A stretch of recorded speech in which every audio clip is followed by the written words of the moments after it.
This next set of graphs kind of sort of looks like a circle. Whenever I see this 2 cosine theta, I'm thinking that's a circle. But this plus 2 is going to change that immensely. So again, I'm going to build just a few points to get an idea of what this is going to be. So at theta is equal to 0, see if I can get a little table going.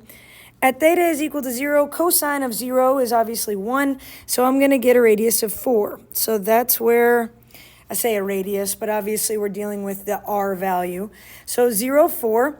Now I'm going to go to pi over 2, but cosine is 0 at pi over 2.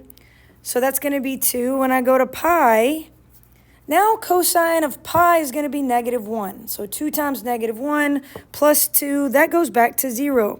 So far, these are the points that I currently have. If I go ahead and do 3 pi over 2, just with a little bit of a table here, I go back to 2, because this is going to end up being cosine of 3 pi over 2, which is 0. So those are the 4 points that I'm given. It's going to be hard to make a circle out of that. So obviously, this is not just a circle. There's going to be more to this.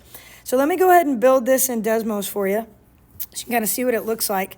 I want to make sure that you can see how it is built once again, so you can kind of tell. So I've got this slider going. You notice it starts at 4.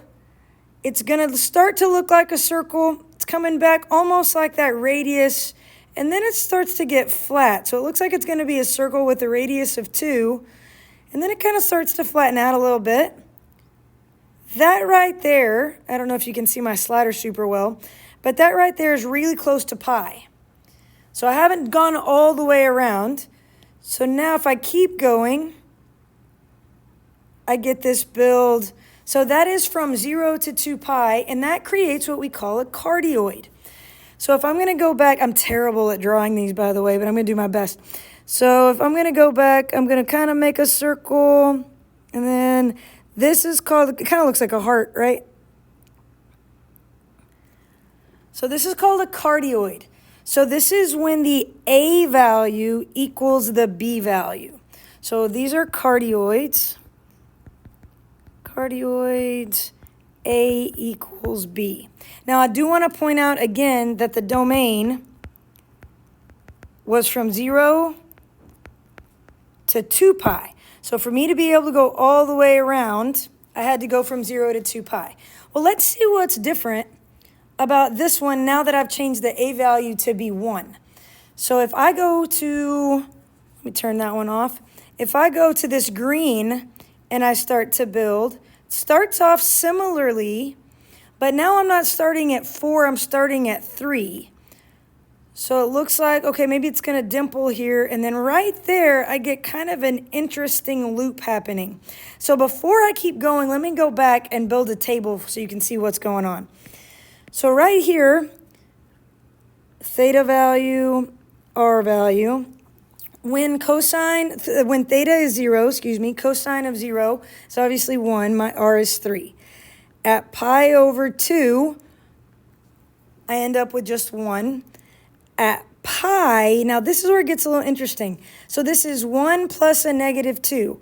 So now I'm going negative 1. So that's where that loop is starting to happen. So my points so far are here, here, and now here. Like, wait a second, because that negative 1, remember, makes me go the opposite direction. So pi is this angle, but I'm going backwards, right, to the left. So now, or to the right, 3 pi over 2 is also going to give me 1. So these are the points that I have. Well, that's kind of hard to make something, right? So that's what, let me go back.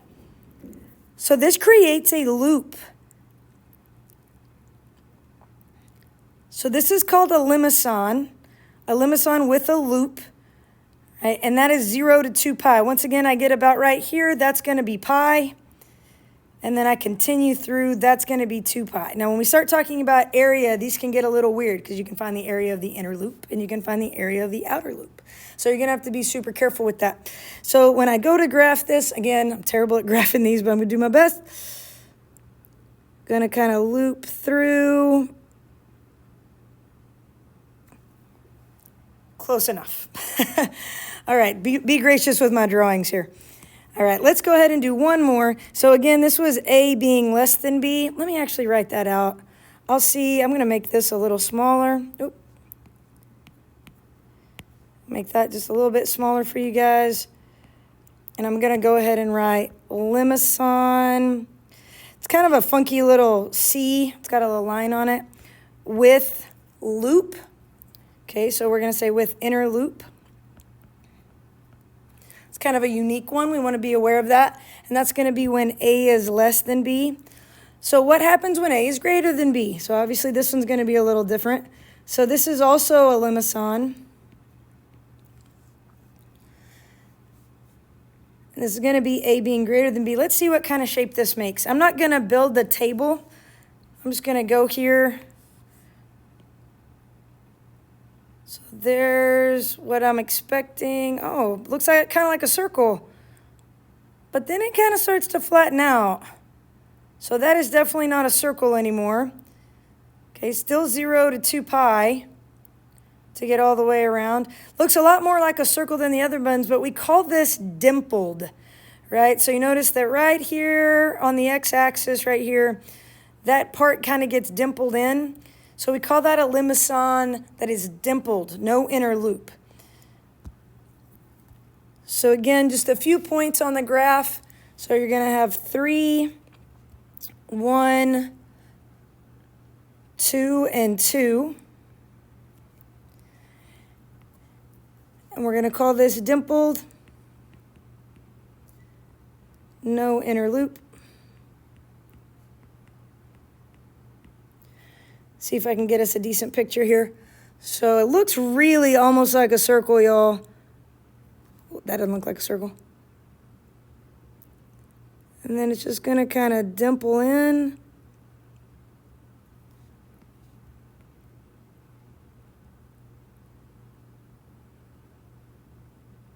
There we go. Just enough of a dimple. Again, I'm really terrible at drawing these.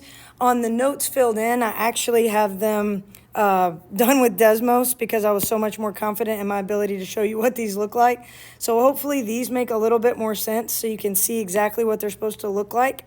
Let's go ahead and I'm going to have you guys actually fill in the 2 sine theta, 1 plus 2 sine theta, and 2 plus sine theta. Obviously, these are going to go on the y-axis, right, instead of the x-axis. But let's go ahead and talk about cardioids and limacons with loops. So which graphs go through the origin? Well, cardioids touch the origin. Limacons with loops touch the origin, but the dimpled ones do not. So cardioids and Limacons with loops. Right, so this one over here,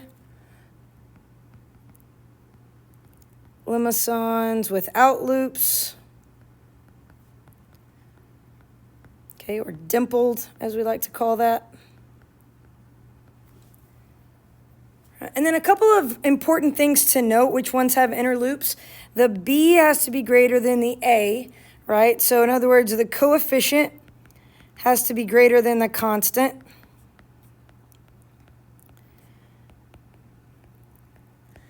But honestly, I like to build the table. It makes a whole lot more sense to me. So building the table instead of just memorizing A and B makes a whole lot more sense in terms of getting my points and understanding what these functions look like. Go ahead and use the notes, the filled in notes, to kind of check yourself, but I'd like to see if you can graph these. You can use your TI-84. The TI-84 on the iPad doesn't look great, but you do have to change your window. You'll notice that's a cardioid. Okay, you've got to go to change your mode to polar, right? And then when you go to y equals, you have it in R. So this is supposed to be a cardioid, supposed to kind of have that heart shape. But when I go to graph it in my normal window, that doesn't look very circular. So you do have to play with your window a little bit in the TI-84s to get a better feel for these. So maybe in Desmos, it might be a little bit easier while we're exploring these graphs.